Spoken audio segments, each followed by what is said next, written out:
So this is the exercise to stop the neck flexors from overworking and to reconnect the brain to use the appropriate muscles of lumbar support, the core muscles. So the key for this is finding these muscles correctly. So if you turn your head to one side, you see how it kind of pops out here. Put one finger below, one above, and there you have it. Do the same on the other side. Turn your head to one side, it pops out. One finger below, one above. So you should be able to find them equally on both sides. But we need to do this when we're lying on the table.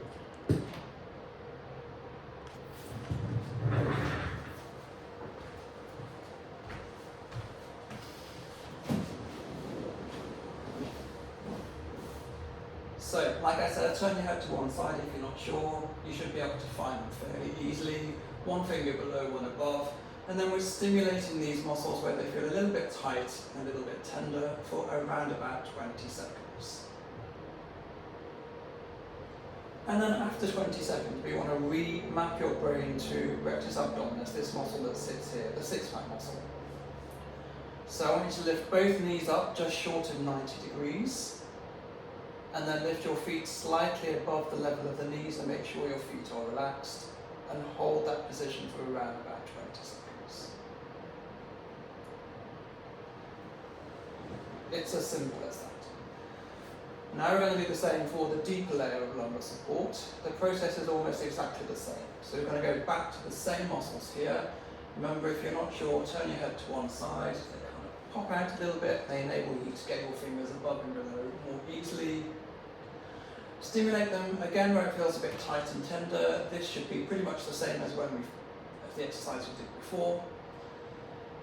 And then stop. And then I want you to lift your knees up into the air just like before, so just below 90 degrees, your feet slightly higher and relaxed. But this time the difference is we flatten our back onto the table. And I want you to hold that position for around about 20 seconds, but you are still breathing at the same time.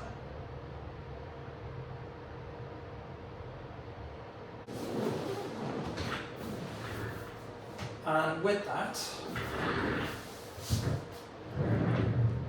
the brain reconnects to these muscles of the abdomen that should be involved in lumbar support. Next time you do any exercise that requires lumbar support, they will be achieving it and it will stop the effort from coming here. So if you have neck tension as well, that will reduce neck tension automatically. Remember, when these are tight and overworking, these are the flexors of the neck. The extensors posteriorly have to counteract just as much. They're pulling backwards to resist. And the whole neck, the vertebrae, get very compacted. This allows more space, therefore more mobility in the neck. It also means the lumbar spine is properly supported, so the accessories do not have to overwork. We're talking about the obliques at the side, below the ribs, and quadratus lumborum in the low back, which attach to the hips and the ribs. They don't need to get tight and short to protect the spine and create dysfunction.